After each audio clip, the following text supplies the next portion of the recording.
জাতীয় সংসদ নির্বাচন নিয়ে শঙ্কার কোনো কারণ নেই। ফেব্রুয়ারির প্রথমার্ধে নির্বাচন আয়োজনের ব্যাপারে সরকার বদ্ধপরিকর বলে জানিয়েছেন আইন উপদেষ্টা আসিফ নজরুল।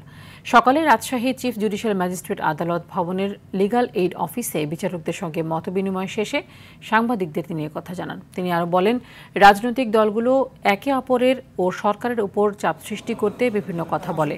তাদের এসব কথায় জনমনে নির্বাচন নিয়ে শঙ্কা তৈরি হয়েছে বলে মন্তব্য করেন উপদেষ্টা।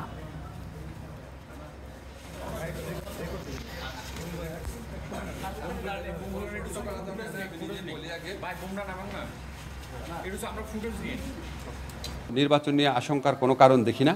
আমরা সরকারের পক্ষ থেকে ফেব্রুয়ারির প্রথমার্ধে জাতীয় সংসদ নির্বাচন আয়োজন করার ব্যাপারে বদ্ধপরিকর। এটার সাথে সম্পর্কিত বা এটাকে বিলম্বিত করার কোনো ইস্যু আছে বলে আমরা মনে করি না।